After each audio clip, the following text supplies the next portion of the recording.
네, 안녕하세요. 반갑습니다. 11월 4일 NBA 분석 방송 시작해 보도록 하겠습니다. 일단 오늘도 저의 방송 찾으신 모든 형님들 다들 감사드리고요. 다들 어서들 오시고 다들 반갑습니다. 자, 유튜브로 보시는 분들은 이제 시작하기 전에 구독이라든지 좋아요 한 번씩만 눌러주시면 감사드릴 수 있도록 하고요. 구독, 좋아요 한 번씩만 눌러주시고, 그 다음에 이제 유튜브로 보시는 분들도 멤버십이 오픈이 되어 있습니다. 전체 경기에 대한 분석표라든지 주목할 만한 탑4에 대한 경기들 체크해보고 싶다라고 하시는 분들은 멤버십 많은 관심과 참여 부탁드리고요. 뭐 최근의 흐름들은 제가 커뮤니티 확인해서 다 올려놓기 때문에 그런 거 참고하셔서 가입들 해주시면 또 감사드릴 수 있도록 하겠습니다. 내일 NBA는 총 8가지 경기 분석 멘트 준비해 왔고요.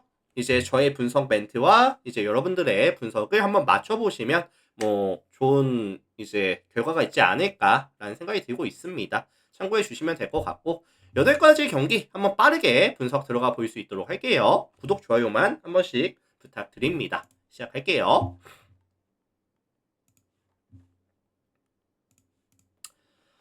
자, 가장 먼저 살펴볼 경기는 브루클린이랑 미네소타 경기 먼저 살펴볼 수 있도록 하겠습니다. 홈팀 브루클린이 지금까지 총 6번의 경기를 가져가면서 아직까지 승리가 없습니다. 0승 6패를 기록 중인 상황이고, 아직까지 승리가 없는 팀이 어디죠? 지금 브루클린이랑 동부에는 브루클린, 서부에는 뉴올리언즈. 딱 얘네 둘만 지금 승리가 없거든요. 0승 6패, 0승 6패. 뭐 어느 팀이 먼저 1승을 따낼지 이것도 좀 이슈거리가 될 것 같기는 합니다. 자, 홈팀 브루클린 같은 경우에는 오늘 필라델피아와 경기가 있었고요. 24점 차 패배 당하고 왔습니다. 그런 와중에 사실 브루클린의 핵심 코어들에 대한 출전 시간에 대한 관리가 잘 안 됐다.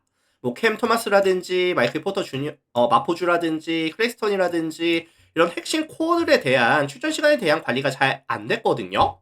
토마스가 34분, 클렉스턴이 34분, 마포주가 31분 띄워주면서 백투백 일정에 대한 관리가 사실 잘 안 됐다. 그래서 저는 그렇게 생각을 해요. 오늘 만약에 이렇게 좀 탈탈탈 털릴 거면은 내일 경기까지 에더즈 없는 미네소타 전을 조금 준비하는 게 맞지 않았을까, 조금 아쉬움이 남기는 하는데 어쨌든 좀 체력적인 이슈가 있을 수가 있을 것 같습니다.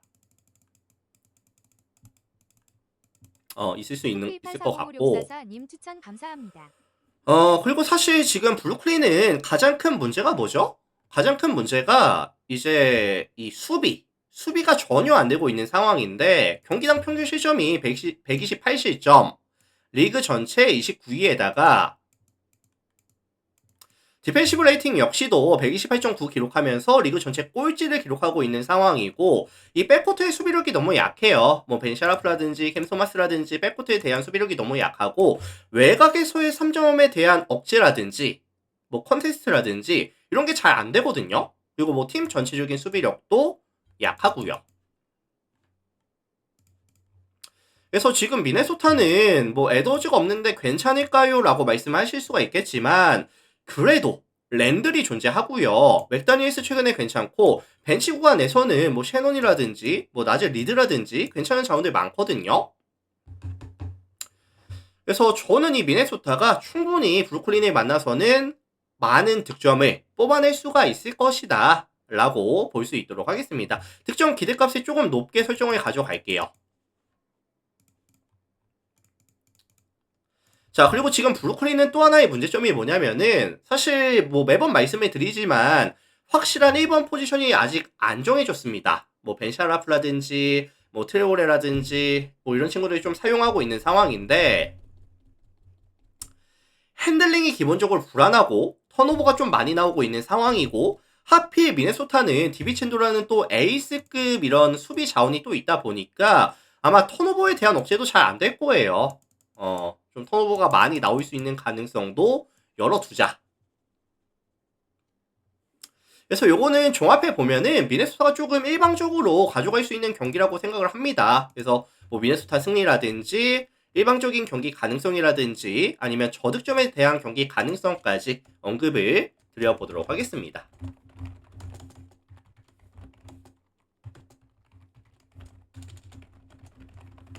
자, 이렇게 참고하시면 될 것 같아요. 다음 경기 보겠습니다.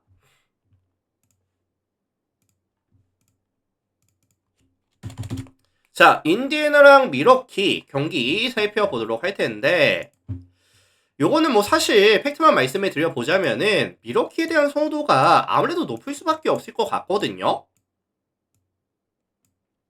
이번 시즌 미러키가 잘 되고 있는 게 뭐냐면은 화력이 되게 좋습니다. 경기당 평균 득점이 123.67득점씩을 가져가면서 리그 전체 5위, 리그 전체 5위에다가 오펜시브 레이팅 역시도 121.8 기록하면서 리그 전체 4위.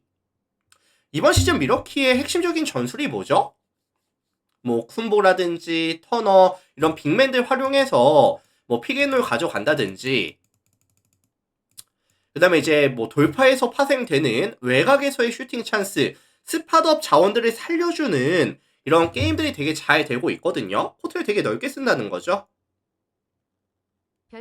이런 공격들이 되게 잘 되고 있는 상황인데, 자, 특히나 이 롤린스가 스텝업을 되게 많이 했습니다. 릴라드가 빠져나간 자리를 롤린스가 되게 잘 메꿔주고 있는 상황에다가 뭐 이제 다른 자원들, 게리 트렌트라든지 뭐 AJ 그린이라든지 뭐 이런 친구들 다들 잘 터져주고 있거든요. 그래서 3점 야투율이 지금 리그 전체에서 4위에다가 2점 야투율 역시도 리그 전체 3위. 팀 전체적인 슛감이 너무나도 좋은 상황이다. 자, 반면에 이제 홈팀 인디애나 같은 경우에는 이제 직전 골스 만나서 5연패를 끊어내고 왔습니다. 5패에서 1승을 추가했거든요. 근데 사실 제가 그 경기를 이제 봤는데 인디애나가 잘했다라는 느낌보다는 사실 골스의 야투가 잘 안 터졌습니다. 인디애나의 슛감은 여전히 안 좋아요.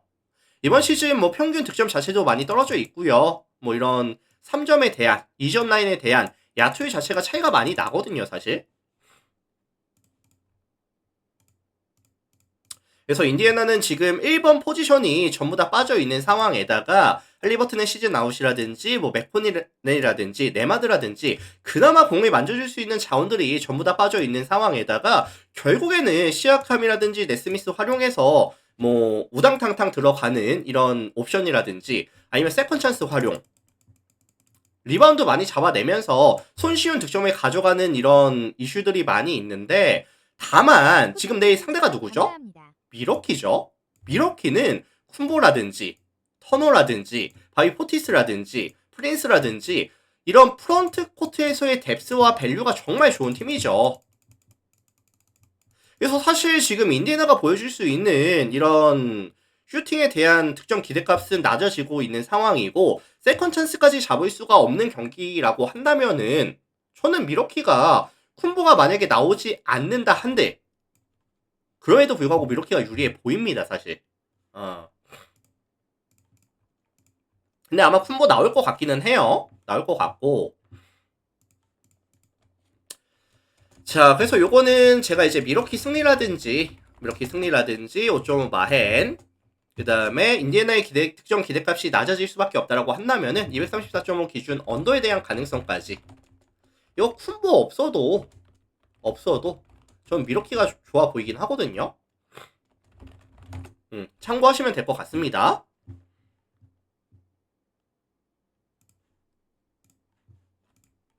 자, 물 한 잔만 하고 할게요.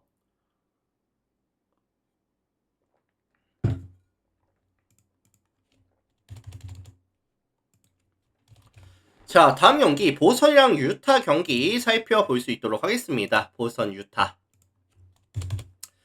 자, 원정팀 유타가 오늘 샬럿 만나서 103대 126 탈탈탈 털리고 왔죠.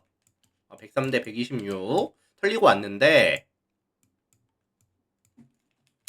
유타가 지금 이 팀의 특성이 뭐냐면은, 색깔이 뭐냐면은 홈과 원정에서의 경기력에 대한 차이가 정말 큽니다. 이번 시즌 원정에서 총 3번의 경기를 가져가면서 모두 다 패배를 가져갔고요. 원정에서의 평균 득점이 몇 득점이냐면은 101득점. 홈에서 평균적으로 가져가는 득점이 133.7득점이라고 한다고 감안했을 때 이 편차가 되게 많이 납니다. 홈과 원정에서의 득점에 대한 기대값 자체가 차이가 많이 나는 상황이고 평균 24.4% 줄어드는 모습.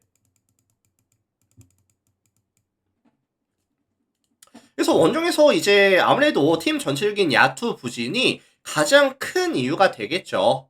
가장 큰 이유가 될 것 같고 반면에 홈팀 보성 같은 경우에는 직전 휴턴을 만나서 이제 3연승이 끊기기는 했어요. 3연승이 끊기기는 했는데 뭐 화이트라든지 프리치아드, 뭐 사이먼스, 샘 하우저 이런 친구들 슈터들에 대한 슛감이 그래도 상향 곡선을 그리고 있거든요.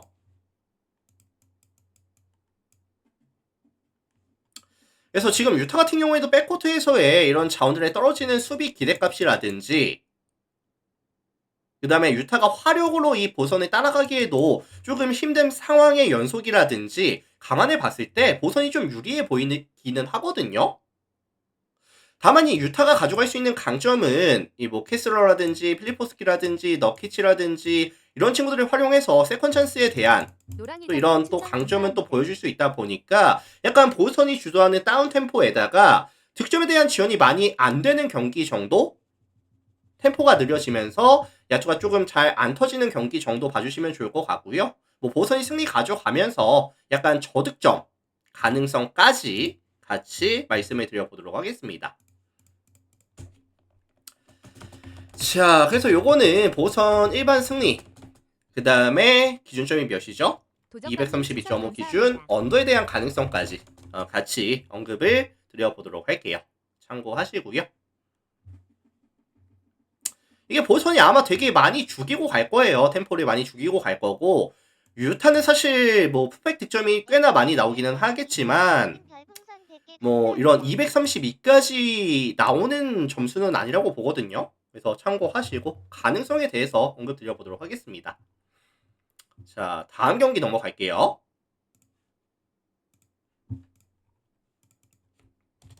자, 뉴욕이랑 워싱턴 경기 살펴보도록 하겠습니다. 자, 이 매치업은 지금 가장 눈에 띄는 부분은 홈팀 뉴욕에 대한 일정이 되게 타이트해요. 일정이 되게 타이트한데 토요일날 시카고 원정 가서 경기 지고 왔고 오늘 홈에서 시카고 만나서 복수전 성공했고 내일은 백투백 일정이거든요.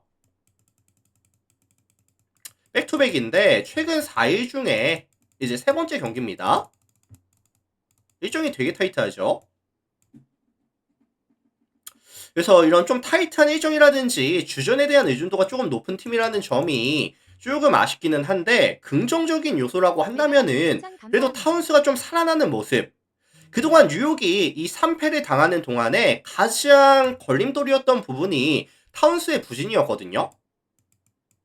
저는 그렇게 생각을 해요. 타운스의 부진 때문에 이런 3패까지 갔다고 생각을 하는데 다만 최근에 타운스가 이제 공격에 들어갈 때 탑에서 드라이브 치면서 들어갔을 때 높은 효율이 나오고 있고요. 오늘도 자유투 8개 던져서 8개 메이드 3점 라인 야투도 괜찮았고 야투에 대한 뭐 이런 감각이라든지 골밑으로 들어가는 이런 뭐 컨디션 이런 부분을 봤을 때 타운스의 반등에 대한 이런 모습들이 뉴욕 입장에서는 굉장히 플러스가 된다라고 보거든요. 그래서 지금 뉴욕 같은 경우에는 브런슨이라든지 타운스가 뭐 좀 휘저어주면서 외곽에서 브리치스, 아누노브 이런 친구들이 터져줄 수 있다라고 한다면은 뭐 맥브라이드, 샤메, 클락슨 이런 친구들이 터져줄 수 있다라고 한다면은 화력에서는 충분한 모습을 워싱턴 만나서도 보여줄 가능성이 되게 높다. 자, 반면에 원정팀 워싱턴 같은 경우에는 지금 아쉬운 게 뭐죠? 뭐 지난 시즌에도 마찬가지였지만 수비입니다. 경기당 평균 실점이 128.33실점, 리그 전체 꼴찌에다가 디펜시브 레이팅 역시도 120.1, 리그 전체 26위. 사실 워싱턴이 수비 코트에서의 박스아웃이 나쁘지는 않은데 이거 빼고는 전부 다 나빠요. 이거는 괜찮은데 나머지가 너무 안 된다. 컨텐츠가 전혀 안 되고 있고요. 너무 느슨하게 수비를 가져가는 빈도수가 많아지고 있는 상황이고 상대에게 쉬운 슈팅 찬스를 많이 주고 있다.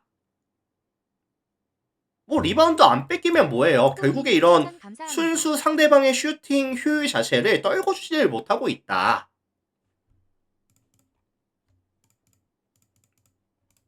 그래서 저는 뉴욕은 충분한 화력이 좀 나와줄 것 같고요. 반대로 워싱턴은 지금 뭐 맥컬럼이라든지 이런 친구들이 핵심 코어들이 좀 부진하고 있다 보니까 결국엔 지금 키쇼온 조지가 터지는 날은 약간 비비는 모습, 키쇼온 조지가 터지지 않는 날은 약간 일방적으로 지는 모습, 이게 좀 반복이 되고 있는데 사실 저는 뭐 브리지스라든지 아누노비의 2번, 3번 포지션이라고 한다면은 저는 어느 정도의 억제가 된다고 봐요. 된다고 보기 때문에 뉴욕 승, 일방적인 경기 가능성, 저득점에 대한 경기 가능성까지 같이 언급해 드려보도록 하겠습니다.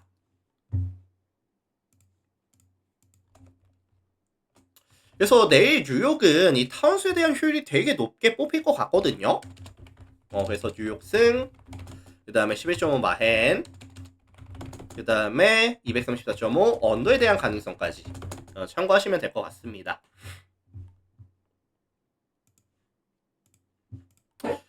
자, 다음 경기 휴턴이랑 댈러스 경기 볼게요. 휴턴 댈러스. 자, 홈팀 휴턴이 어느덧 이제 3연승 구간에 들어옵니다.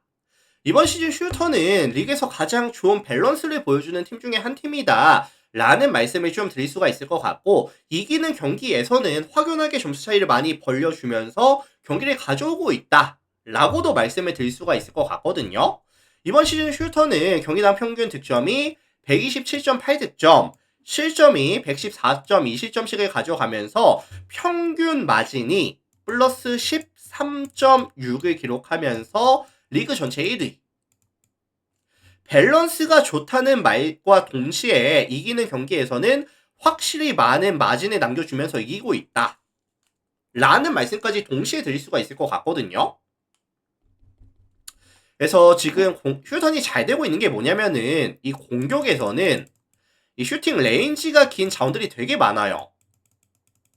그래서 뭐 이런 뭐 듀란트라든지 뭐 자바리 스미스라든지 뭐 생군이라든지 뭐 피니 스미스라든지 뭐 이제 이슨이라든지 이런 자원들이 되게 슈팅 레인지도 길고 그다음에 순수 야투도 잘 들어가고 있다 보니까 그냥 경기력이 좋거든요. 3점을 되게 많이 던지는데 성공률이 지금 45.39%.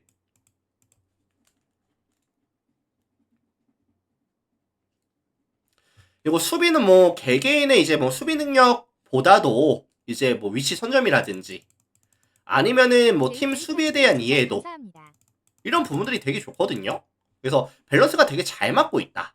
그리고 지금 이제 벤블릿이 빠져있는 이런 약점도 어쨌든 뭐 탐슨, 듀란트, 뭐 생군 한 번씩 공 만져주면서 최대한 이런 리스크를 약간 줄여가는 모습 인상적이죠 사실.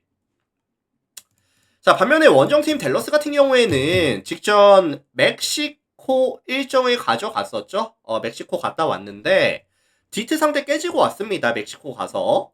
그래서 어쨌든 뭐 멕시코까지의 이동 거리라든지 또 내일 휴턴 원정 가서 가져가는 경기이다 보니까 좀 체력이 과연 될까?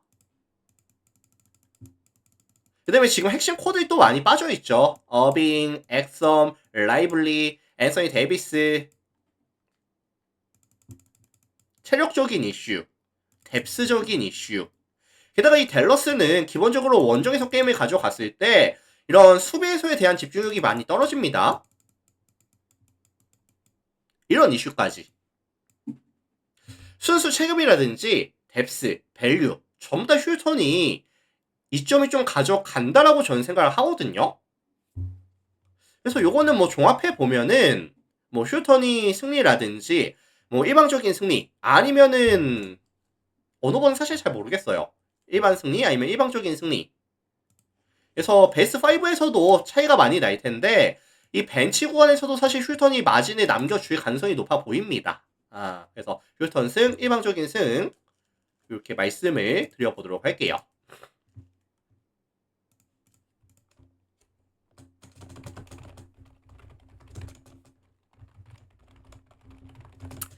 자, 참고하시고요. 다음 경기 넘어갑니다.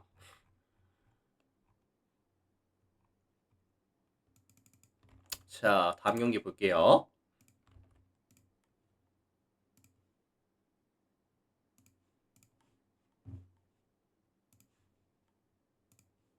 멤피스랑 디트로이트 경기 보도록 하겠습니다.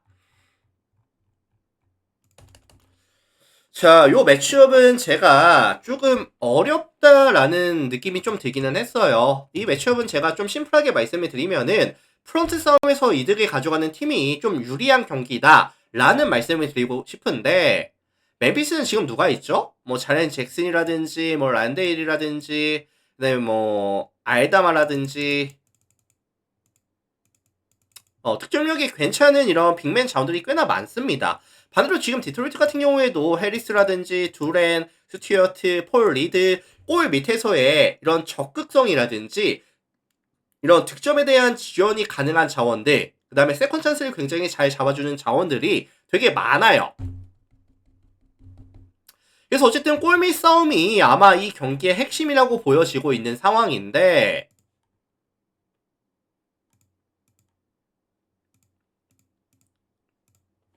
일단 멤피스 먼저 볼게요. 멤피스는 아마 이제 뭐 모란트라든지 자렌 잭슨이 계속해서 림 어택 위주로 가져갈 거예요. 폼이 계속 들어갈 겁니다. 근데 지금 디트로이트는 이번 시즌 가장 아쉬운 점이 뭐죠? 수비에서? 얘네가 사실 이런 파울에 대한 관리가 잘 안 되거든요. 파울 관리가 잘 안 되다 보니까 이렇게 멤피스 같이 림 어택을 계속해서 들어가는 팀들에 대해서는 생각보다 좀 자유투를 많이 내줍니다. 좀 빠르게 파울 트러블에 걸리는 경우도 있고요. 자유투를 기본적으로 많이 내줘요. 얘네도 많이 쏘지만 상대에게 자유투도 많이 헌납을 합니다.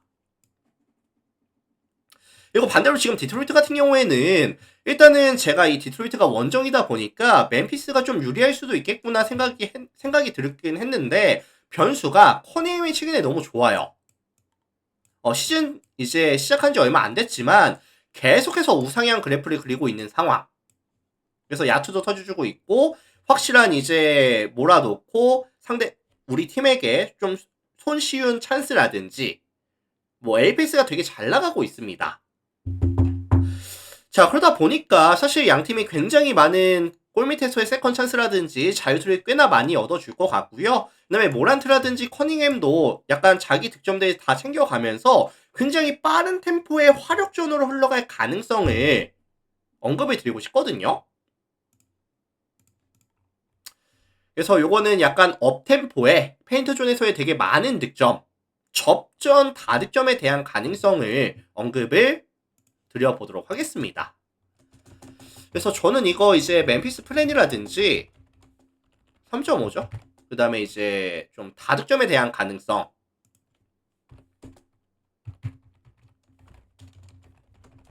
이렇게 언급을 좀 드려볼게요. 멤피스 플랜, 그 다음에 다득점 가능성 언급을 드려보도록 하겠습니다.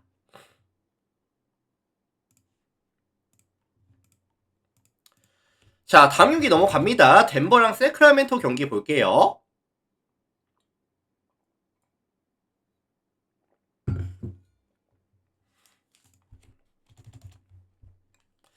자, 이 매치업은 이제 덴버에 대한 선호도가 좀 높을 수밖에 없는 매치업이다 라는 말씀을 일단은 드릴게요.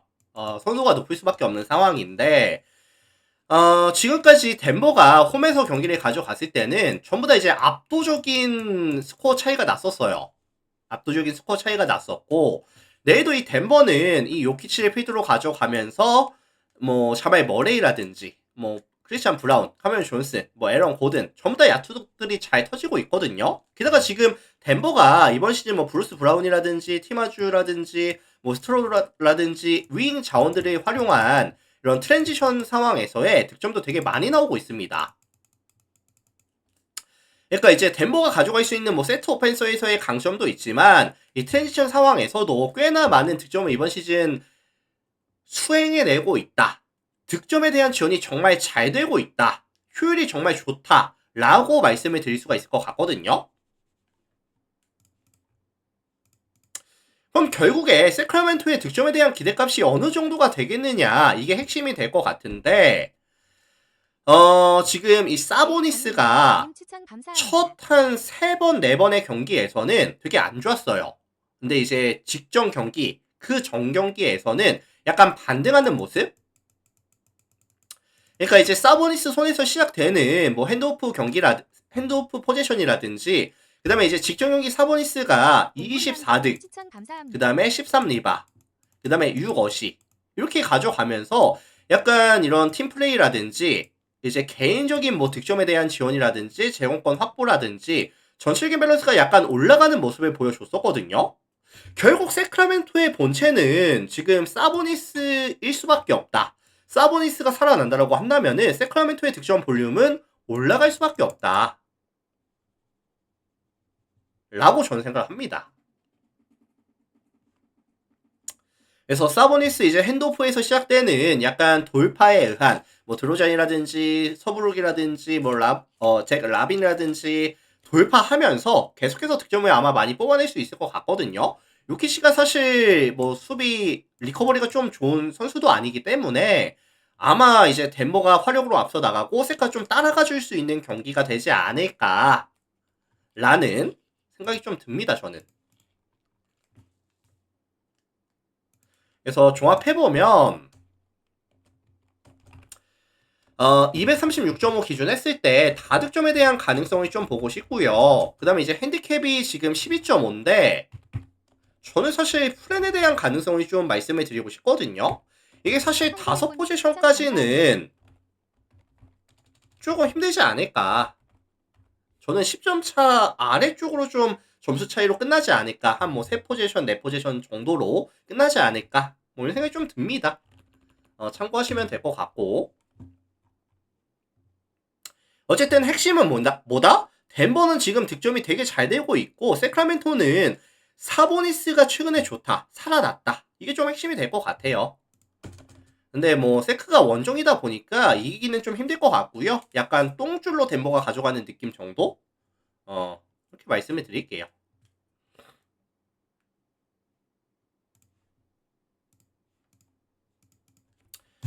자, 다음 경기 클리퍼스랑 마이애미 경기 살펴볼 수 있도록 하겠습니다. 클리퍼스 마이애미. 자, 지금 백투백 원정 경기를 뛰게 되는 마이애미죠. 백투백 원정 경기인데 오늘 레이커스 만나서 원정에서 120대 130, 10점 차 패배를 당하고 왔습니다. 네, 백투백 원정에다가 이동 거리까지 감안을 했을 때 좀 체력적인 이슈가 있을 거예요. 체력적인 이슈가 있을 거고 이게 사실 공격과 수비에서의 밸런스를 맞추기는 좀 힘들다고 저는 보거든요. 뭐 공격도 잘하면서 수비까지 잘해야지 이건 사실 욕심이고 공격이 됐든 수비가 됐든 조금 포커싱을 맞춰주면서 가져갈 가능성이 저는 높다고 생각을 합니다. 자, 이번 시즌 마이애미는 약간 전술이 어떻죠? 전술이 얘네가 지금 누가 빠져 있냐면은 헤로가 빠져 있거든요. 헤로가 빠져 있다 보니까 확실히 이제 세트 오펜서에 대해서의 효율이 좀 떨어질 수밖에 없는 상황이고 이렇게 세트 오펜스에서의 떨어지는 효율을 트랜지션 상황에서 최대한 뽑아 먹으려고 하고 있거든요. 그래서 지금 마이애미의 농구는 달립니다. 그냥 달려요. 굉장히 달리고 있는 상황이고 상대의 수비가 정돈이 되기 이전에 이미 득점을 넣어버리는 약간 요런 포지션이 되게 많아요. 근데 지금 클리퍼스는 문제가 뭐냐면은 사실 턴오버가 되게 많아요. 턴오버에 대한 비율이 높은 팀인데 이번 시즌 이 클리퍼스는 포지션당 턴오버 비율이 15.8%, 리그 전체 29위.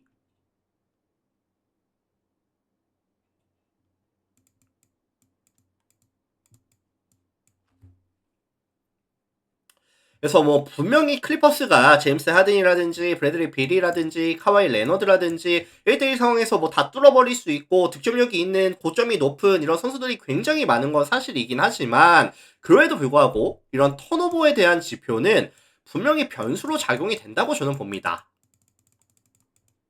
그래서 마이애미는 아마 뭐 수비에서 이 클리퍼스를 막아주면서 뭐 우리가 이겨보겠다 이런 느낌보다는 아마 빠른 템포로 아마 달려줄 가능성이 높다고 봐요. 요 클리퍼스는 이제 야투율이 조금 높은 상황에서 유지가 되는 경기라고 좀 생각이 들기 때문에 뭐 종합해 보면은 이제 클리퍼스가 승리 정도는 챙겨가겠지만 이제 다득점에 대한 가능성이 좀 높은 경기라고 말씀을 드려보고 싶습니다. 아니면은 마이미가 뭐 프렌 정도는 가져갈 수도 있다고 보기는 해요. 참고하시고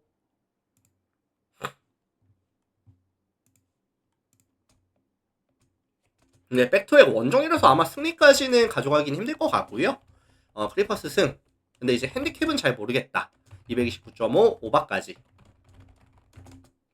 참고하시면 될 것 같습니다.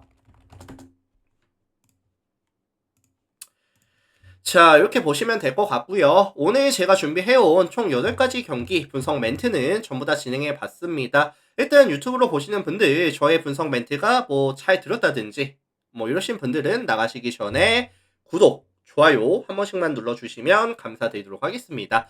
그리고 지금 멤버십 오픈되어 있습니다. 전체 경기에 대한 분석표라든지 주목할 만한 탑4에 대한 경기들 체크해보고 싶다라고 하시는 분들도 많은 관심 또 참여까지 해주시면 감사드리도록 하겠습니다. 유튜브 형님들 먼저 인사드릴게요. 오늘도 감사합니다.